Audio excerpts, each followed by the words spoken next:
Welcome to a short course on fundamentals of automotive body structures that was organized by Global Automotive Management Council in April of 2021, and I was asked to present few slides on introduction to vehicle crashworthiness. In fact, there are two sessions. One was basically looking at the road accident statistics and what we do about it in engineering of automotive products. And second part is more to do how to design for those things in more details. So in this session, I'm going to cover the first part that I presented to that short course in April. I hope some of you will find some of this data here interesting. There is nothing new I am discovering here. I am basically catering to you all this information that are available in public domain.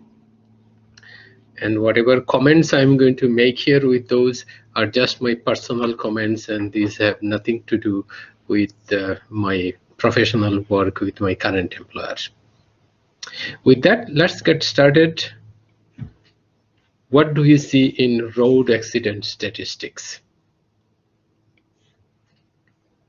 This is a summary I have taken out of the World Health Organization's global status report that they publish frequently, looking into the transportation related accidents and safety issues over the entire globe.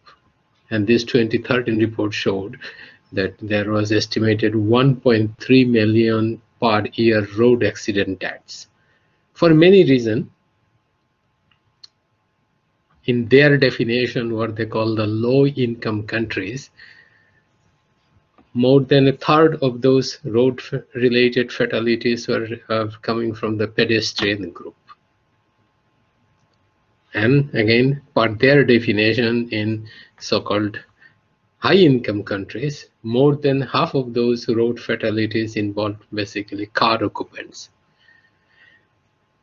So the mode of those traffic accidents, what happens and how it happens, are very different, going from the left to the right. And then obviously there are also the middle groups where mixed mode traffics and creating a lot more issues in every group. What do we see in so-called high income groups, which is what we talk a lot more about car design and automotive safety, etc. So again, this is a summary slide that I prepared from the same report, but that was from 2010 data. Road traffic death per 100,000 population in these different countries are highlighted here. And if we look at the United States, we have the highest rate among the high income countries. Now that itself could be a long topic of discussion. Why so? What are the factors there? But I'm going to avoid discussing those things here. We're just going to focus more into the details of what is happening in the United States data. So in 2012, and proportion is about same even today, 95% of those road accident related accidents were basically involved with light trucks and the passenger vehicles. Okay. That tells us something. And here is again a summary even from 2019 showing up about 96%. So the trend has remained steady over the last many years. However, how many people are dying in what modes? Those data seem to be shifting. And this is, say, from 2010 to 2019, or 10 years. Vehicle occupant deaths, 68% dropped to, out of total proportion, dropped to 62, whereas the vulnerable road users like pedestrians and cyclists and petacyclists, that group's proportion has increased from 15 to 20% over this 10-year period. That's something quite noticeable in the data. And if you look into the trend graph over many years, the proportion in late 1990s or at the end of last century was 80-20. 80% with vehicle occupants, 20% basically outside the vehicle fatalities, involving vehicles anyway. There was a proportion. Now it has changed to more like 2/3, 1/3. So that's a pretty significant shift that has happened over this, you can say, last 20, 25 years. Now, why so? I'm not really answering your question. Basically, I'm just probably adding more questions to your curiosity, but at least this is something noticeable and something needs to be done. Obviously, we are focusing a lot on the vehicle design and crashworthiness of the vehicle, protection of the occupants. But what is happening outside the vehicle is also equally important, or at least it is becoming increasingly important, if not still equal. Now, not for everything we will have the answer, and here is just my personal curiosity, but this is more for short-term fluctuation.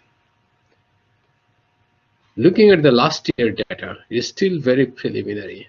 Our pandemic year of 2020, like many of you, I have been also working from home, and my expectation was I would see much less fatalities on the road. But the preliminary data is showing something different. There was a spike there also last year compared to the previous year's quarter. So I'll be curiously waiting to see the final NHTSA report, which will probably come at the end of the year, if they can shed some light on it, that what happened or why there was a spike. Although, as I said, my expectation was it should have been lower, but it is not the case. Many of the past fluctuations, is quarter-over-quarter fluctuations, were explained in some broad terms, like economic downturn or recession, etc., less mobility of the people. But the higher spike ones, like this one from last year, will be quite interesting to see. Given that there was a lot less travel of the people on the road, I assume, compared to previous year. Excuse me. Now, fatality is only one part of the data. The big picture, there are many other things that are happening on the road. And this is again just referring to a report from NHTSA. Fatalities are just the tip of the iceberg. 13 million crashes happen yearly on the road. And that was the data compiled in 2015.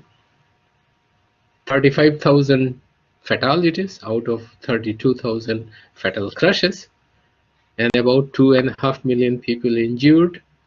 Overall impact on the society, the economic impact, is hundreds and billions of dollars. That's a huge impact on the society.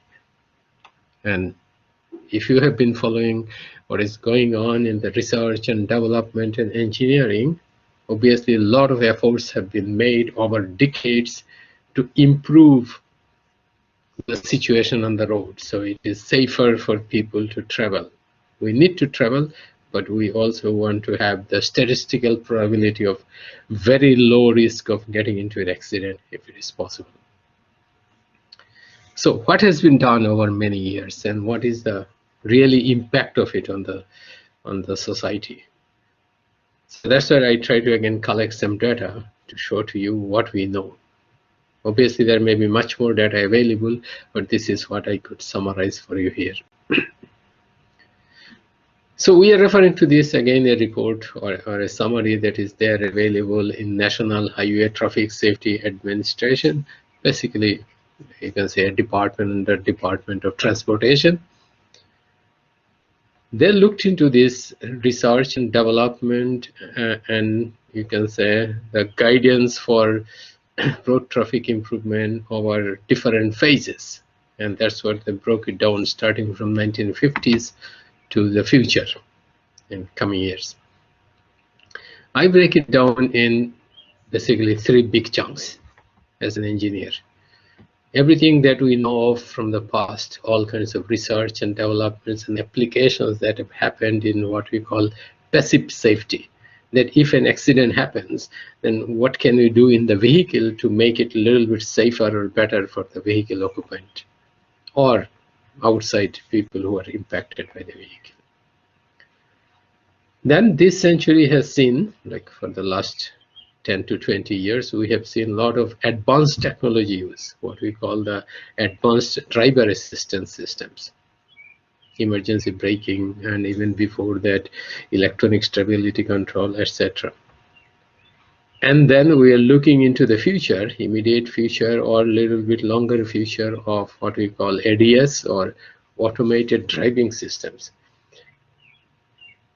Now, if this is where the direction is, starting from the passive safety and looking into the future of automated driving systems, do we know that these things are helping, and are we going to get better in future?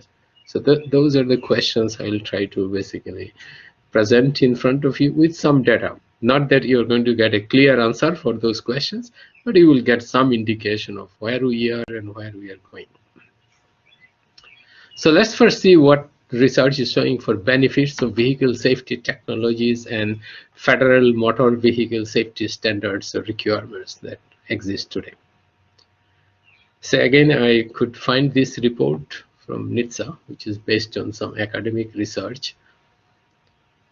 And the review was done for all these FMPSs and their effectiveness on the safety, fatality, injury, etc.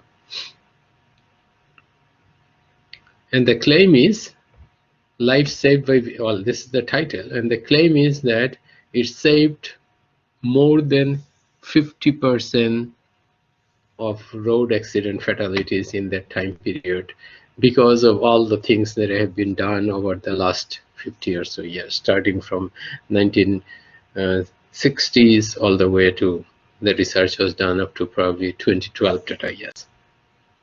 Now, this is not statistical data. This is, you can say, model prediction that, okay, we have done certain things like seat belt introduced, airbag introduced, some regulations introduced, and somehow that research tried to model all these actions and make a prediction to say that the cumulative effect of all these things have reduced more than half of the fatalities on the road that could have happened if nothing were done. So that's how to look at it. It's not that we can say precisely how much it affected, but at least the models are predicting that much. What about those advanced technologies that I referred to? All this electronic stability control, other kinds of driver assistance systems. Do those things help? So there is another NHTSA report that was published in March of 2020. They looked into 1.2 million vehicles that were equipped with crash avoidance technologies or driver assistance systems. That report did not really conclude on any quantitative numbers saying that, yep, it improved by 10%, 20%. No, there was no quantitative conclusion, but there are some general indications. Like this report concluded that active intervention with emergency braking resulted in substantially better avoidance result or benefit compared to just an alert-only system. That gives also the motivation for future to look into active implementation of certain technologies, eventually leading into automated driving systems. So basically, the direction is take the driver out of the equation and see that can improve the situation. But just to conclude on this word, that more research is needed to quantify the benefit of ADAS technologies. There is no quantitative data information, only directionally we know that it is helping to some extent. So if we put all these things together and look into now the real numbers, not just model predictions, those black bar charts are showing basically number of traffic fatalities on the US roads. General trend is a bit lower. You can say decade over decade, not really year over year. Starting from 1970s to the current time, we see a general lowering trend in the numbers. But we also know that in 1970s we had fewer vehicles on the road and the number of miles traveled were also less.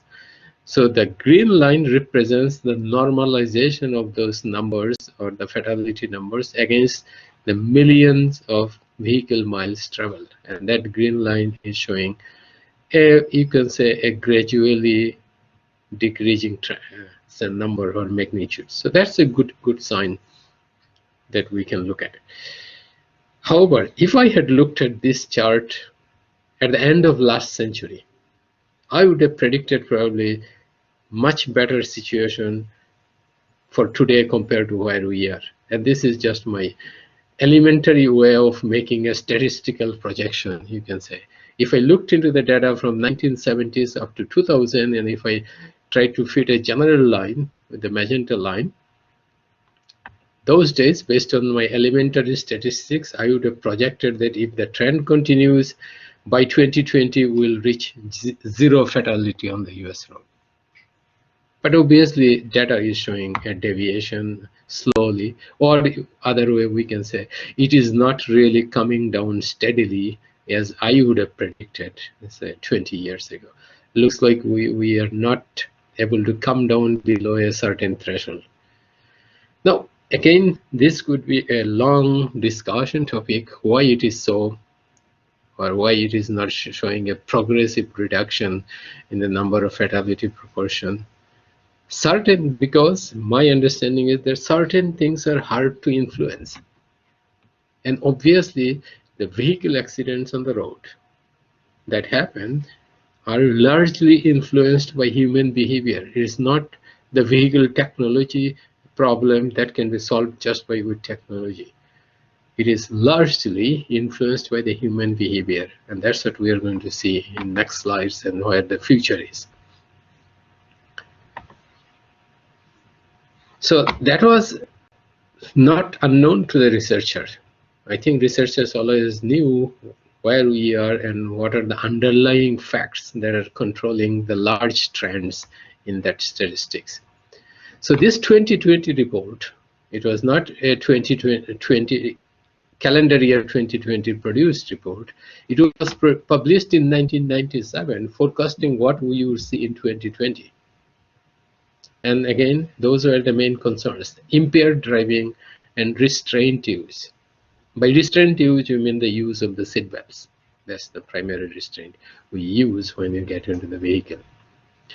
So even in 1997, the forecast for 2020 were that those two things will dominate the outcome on the road. And as you can understand, the both are basically the human behavior related factors that are not going to get solved just by technological solution in vehicle design. And these human behavioral factors are hard to be improved just with passive technologies. By passive technology, I mean a seat belt design or a vehicle structural design, etc. Those things are not going to say affect the human behavior. It can affect secondary outcome, but not necessarily the primary behavioral trend will be influenced by some of those things. So really after 20 years or 22 years, unrestrained occupant, means the people who don't use the seat belts, they represent half of the road traffic fatalities. Although more than 90% of the people do use seat belts when they're getting into the driving seat, nonetheless, that small portion of the population, the people who are not putting the seatbelt on, that small proportion of the driving population are representing about half of the traffic deaths. That's a very important one. Next one, if you look into the national statistics, it came out in 2019.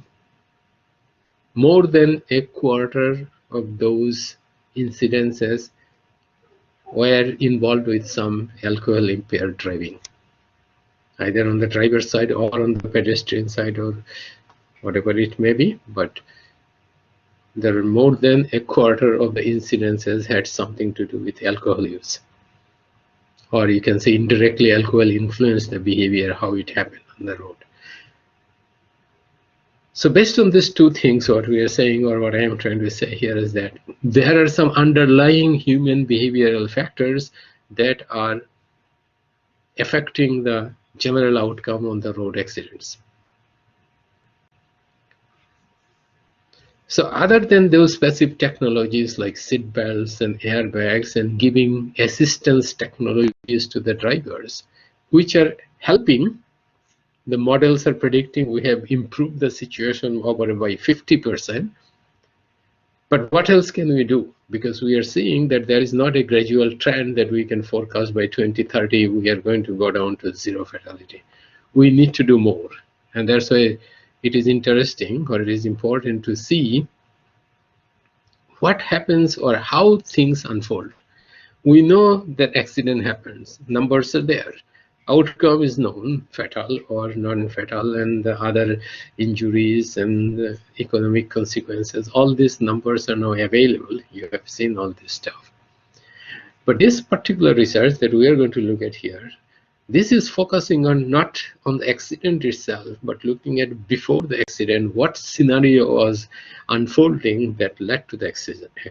That's a pretty interesting way to look at it. So research on pre-crash scenarios.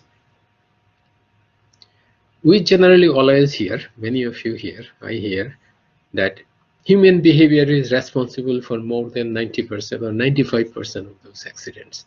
And I was really curious to see where does that statement or that data come from. So this is what I am able to find from looking through these research reports. Again, this is from Department of Transportation report. And it was published in 2015, and it is concluding that critical reasons that attributed to those accidents, and driver was the reason for 94% plus minus 2%. That is not a surprise. Even without any statistics, you and I can say 100% of the accidents happened because of the drivers, because driver is the one that is driving the vehicle. So somehow that's what it should be. It's general one. If you don't drive the vehicle, it stays in the garage, there is no accident, there is zero accident for your vehicle. But if you're driving, only when the accident is happening. So in that sense, you can say 100% of the accidents are caused one way or the other way by the driver, even if driver is not at fault. It's just because you're driving, you're getting into an accident. So that's probably is not a big surprise. But what else can we do? And that's what this research was focusing on. It's a pretty interesting research. And this is now 2019, looking into the data in very details. And they looked into the national crash data, then this FARS or fatality analysis report system, all kinds of data to summarize the pre-crash scenarios, like the scenarios that lead to the accidents. And what did they do? They try to group all these scenarios to 9 broad themes. I said these are themes because these are not all root causes or the causal factors that you can really pinpoint to something. So those are the 9 big themes that they classified the data to. Loss of control, or the road departure, or the lane change, or the opposite direction impacting vehicles, or rear-ending one vehicle to the other. Crossing the path, when one vehicle is crossing the path of another vehicle, or a pedestrian related incident, or a pedal cyclist related incident, or an animal related incident. What they were able to find from all these case studies, or the cases they had reviewed, 94% of the fatal crashes, and estimated about 89% of all police-related crashes are represented by these 9 broad scenarios or broad themes or broad groups, you can say. That's pretty good data. Although we can always imagine, yeah, that these all things make sense, but there are also other ways things happen on the road, but at least they are able to put all these things in some big 9 buckets. This is a pretty good way to classify all that data. But few other interesting things came out from that study. If you look into the number of total crashes, these are just on the left side, just number of total crashes, and on the right side, the fatal crashes. Most frequent, rear-ending. And I think many of us already know. Many of you probably got rear-ended, or maybe like me, you rear-ended somebody. I did it once. That's the, you can say, most frequent incidents happens on the road. But that is not the most fatal incidents that happen on the road. Most fatalities happen with a road departure kind of mode or the theme. That is not the highest number of incidents on the road, but that has the highest number of fatal incidents on the road.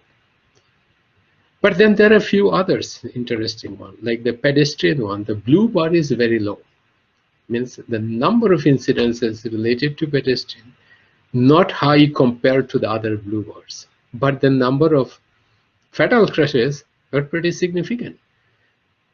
So if you normalize one against the other, number of fatalities against the number of all crashes, you're going to now see a different chart.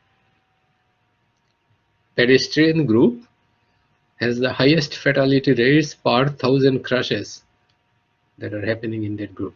So if a pedestrian related incident happens, that means then the outcome is pretty severe compared to an incident that is happening on the road with an animal. An incident happening on the animal and then leading it to fatality, that probability is low to get into a fatality. It happens, but that probability relatively is low compared to when things happen related to a pedestrian. So you can say pedestrian mode has the highest risk of fatal accident with it. And then obviously other ones are showing proportionally what is happening.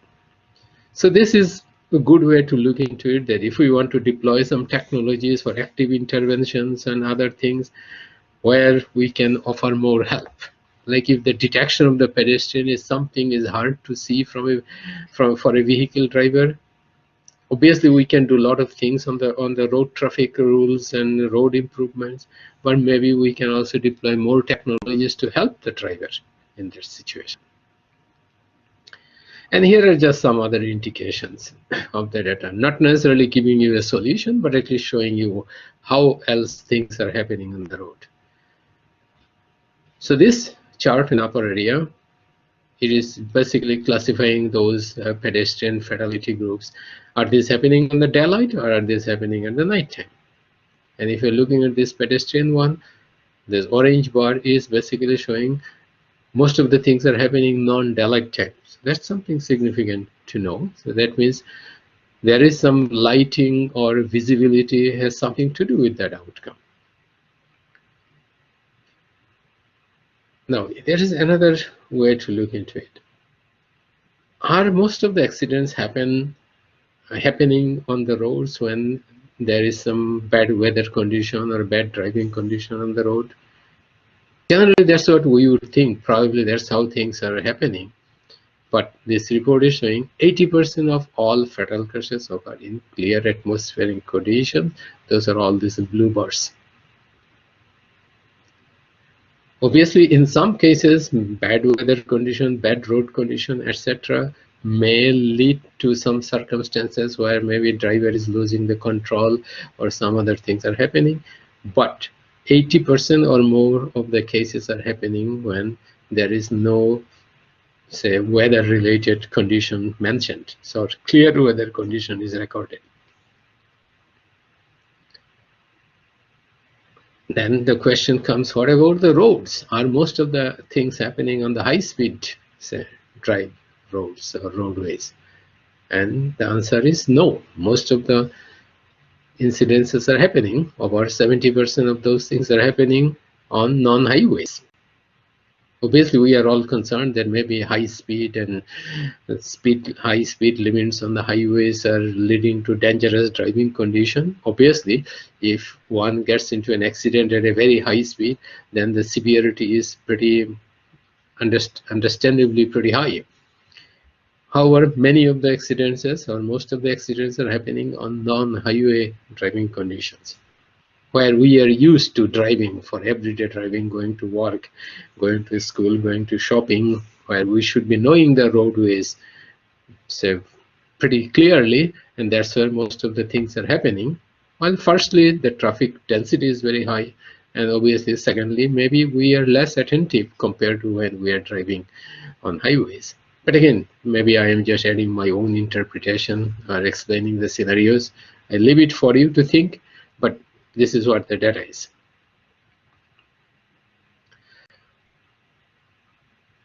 We talked about the weather condition. Now it is also specifically looking into the road condition.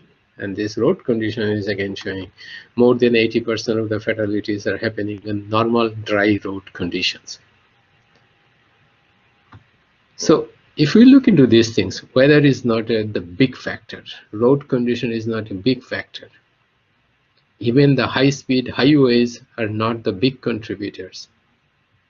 That means most of the things are happening in our, you can say, normal day-to-day driving situations. Accidents are happening.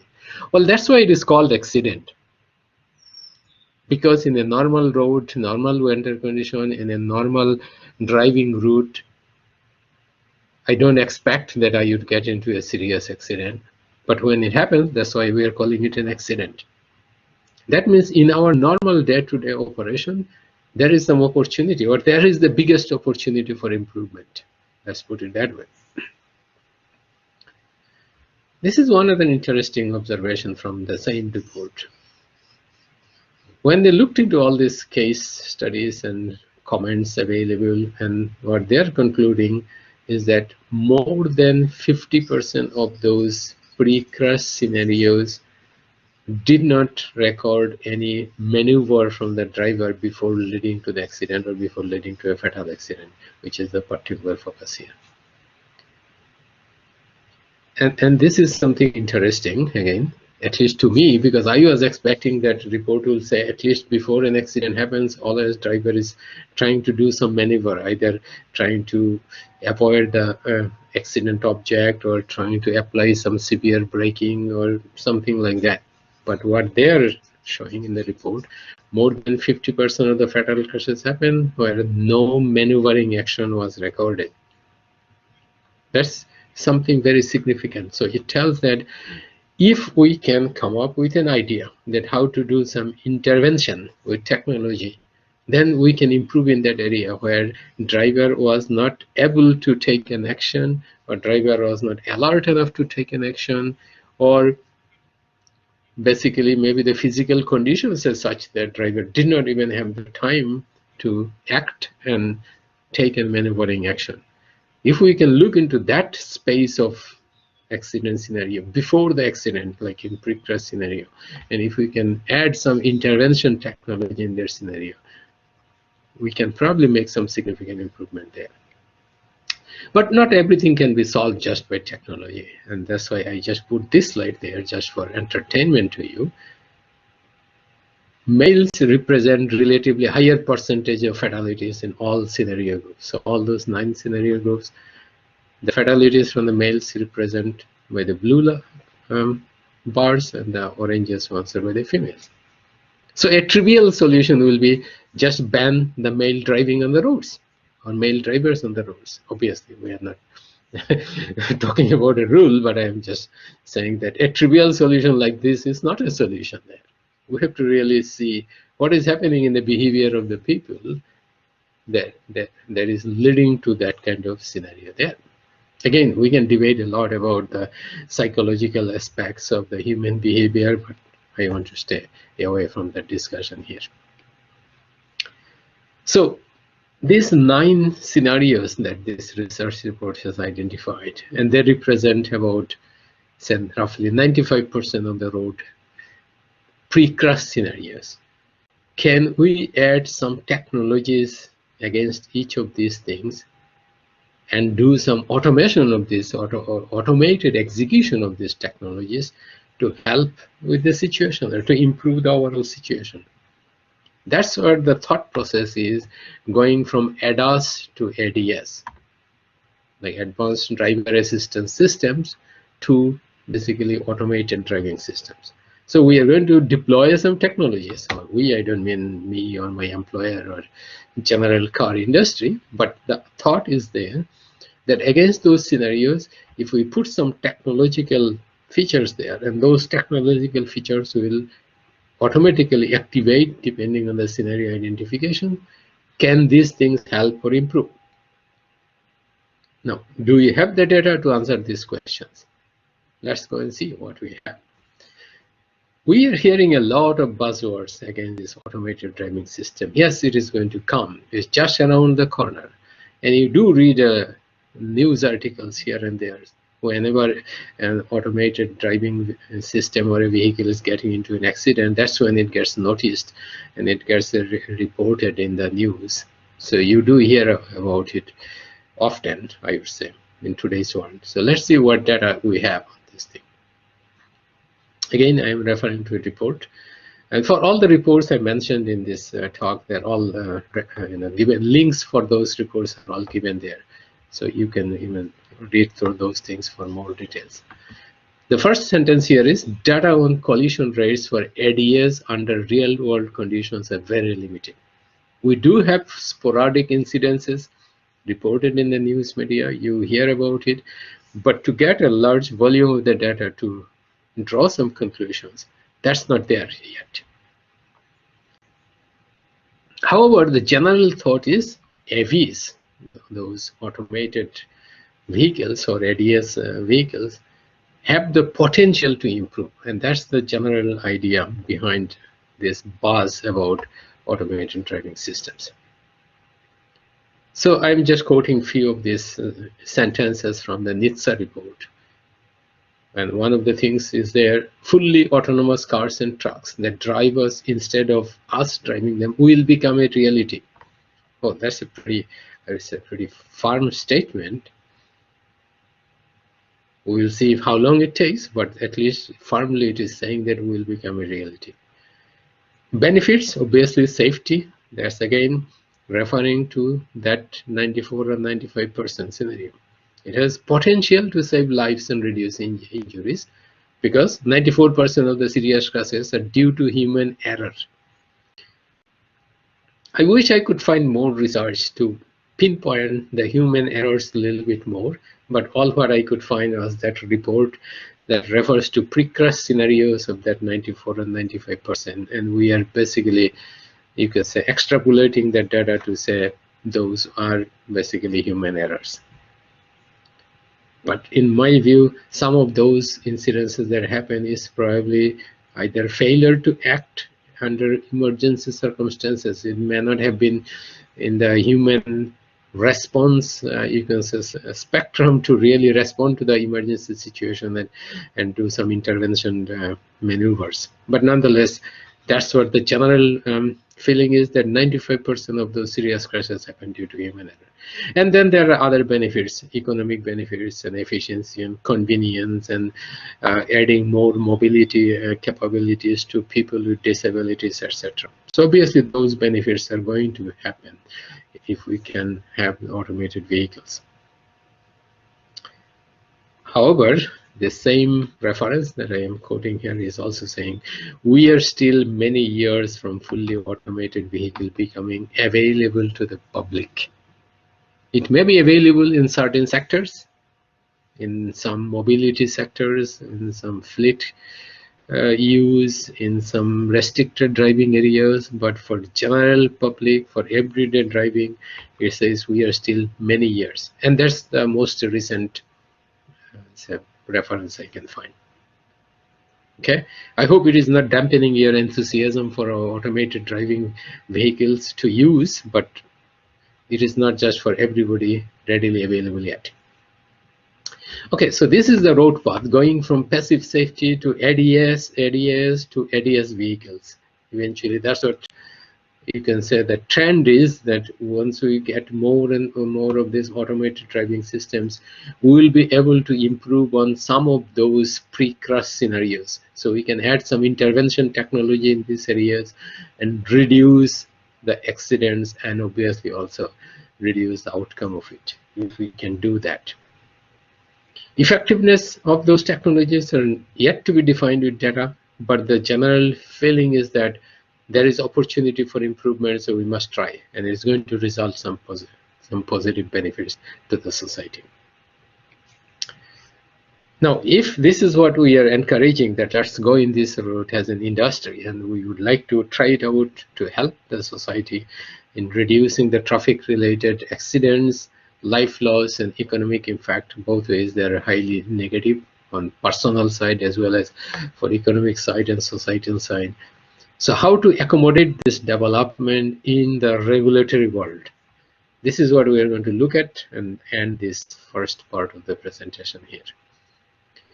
How to accommodate those vehicles within the federal motor vehicle safety standards that we have today. Obviously, those standards are developed over the last 50 or so years, and autonomous vehicles were not thought in the early days. We are only getting into it now. So new proposal for rulemaking, NPRM, that was released by NHTSA last year in 2020. I'm basically referring to this document here and show you what the thought process is today. So this NPRM is narrowly focusing on one particular way to look into this evolving technology. It is focusing on occupant protection for automated driving systems, assuming conventional forward-facing front outboard seats. Means front outboard seats. That's today the driver's seat and the passenger seat, primarily two. Sometimes you may have also some middle seats, but primarily driver and passenger seats in the front row. These are forward-facing positions. So when the vehicle gets into an accident, for example, in the driving situation, we need to think about those forward-facing occupants sitting in the vehicle for the occupant protection. Autonomous driving or autonomous driving capable vehicles offer many different opportunities for rearranging those seating configurations. But this NPRM is focusing on those automated driving vehicles, assuming there are forward-facing outboard seats. So what this, and this is the first step. It is not saying that don't put the seats in other configuration. All what it is trying is the FMBSS, because the development group or our NHTSA agency, they are trying to make the accommodation for ADAS within today's regulatory framework.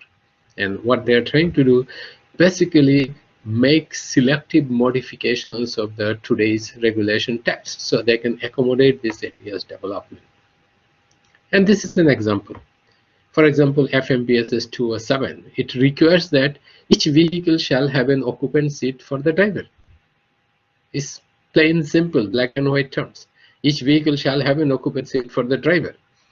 Now, if it is an automated driving system, there is no driver, so we don't need a driver seat. That means if you want to put an ADS vehicle on the road, then you're violating this text. And that's why they're making those modifications through this NPRM or the proposal. That sentence can be modified to say each vehicle or a manually driven vehicle shall have an occupant seat for the driver. That's pretty clear, simple. If it's a manually driven vehicle, it has to have a seat for the driver. Now, if it is an automated driving vehicle, that means then we don't need to make this part of the regulation. So that's how it is adjusting the regulatory text. And that's why this first part, the NPRM, that has been proposed in 2020, it is focusing on the front outboard, forward-facing front outboard seats. Now, if a vehicle comes with a different seating configuration, they don't have to meet this particular requirement, but they may have to meet the other requirements. That's the idea behind these modifications. And here are some of the things I'm just bringing to your attention here. These regulatory adjustments and developments will continue for, I would say, quite a long time to adjust and see how the overall scenario is evolving. But for now, the thinking is that crashworthiness tests, none is going away, but we will have to adjust and understand where and how to apply it. Like if we have a bidirectional capable, bidirectional driving capable autonomous vehicle, we probably need to identify what is the front and what is the rear. Like in today's regulation, we have several tests or the crashworthiness tests that are done on the front end of the vehicle. Some are done on the side, some are done on the roof, some are done on the rear. Now, if I have a bidirectional vehicle, either we have to find a way how to define the front and rear, or we have to assume that all these regulations will apply in 360 direction, like what is front could be rear, what is rear could be front. So some of those clarifications will need to come with time, which is not there yet. That's just one part. Now, if I have a different sitting configuration that I already referred to, like vehicle is moving forward, which is what is shown with the orange spring. Basically, I'm showing a forward moving vehicle, and say it is getting into an accident scenario or a crashworthiness test, impacting the forward face of the moving face of the vehicle, impacting on a rigid object. But the first row occupant is not facing the forward direction of the vehicle, it is rear facing occupant. Now for rear facing occupant, we don't have a injury measurement or metric in today's FMBSS. So what do we do about it? Or those in the second row or additional rows where people are sitting now forward facing, what do we do for their injury measurement or injury risk assessment? So those clarifications will need to come with time. That's why NHTSA in their NPRM proposal basically explicitly or honestly stated that they're aware of many different sitting configurations that may evolve in ADS vehicles and likely will change the overall injury patterns seen in the vehicle fleet as well. That means we'll have to understand more what is happening in the field and then adjust the requirements with it. But for today, if we don't have a requirement directly applicable to the design that we are proposing, that's NHTSA's proposal is that we go and talk to them and find out how to accommodate that vehicle development within the today's regulation. There could be some exception criteria, and those things are recorded there for reference if anyone wants to go and study the details. So that basically ends my session 1, just pointing to the state of road traffic accidents in today's world, where we are, what has been done over the last 50 or more years, and where the thinking is today, where we can use more and more advanced technologies to help the drivers, obviously, that we are doing, but can we also deploy some of these technologies for active deployment to control or somehow influence the pre-crash scenarios and prevent some of the accidents and reduce the severity of the accident if we can. So that's the thinking for ADAS, Advanced Driver Assist Systems, and eventually to the autonomous or automated driving vehicles for future. With that, I'm going to end it here, and when I get time, I'll try to take you through my second part of the presentation that I made to that short course organized by GAMC, like Global Automotive Management Council. Thank you for listening.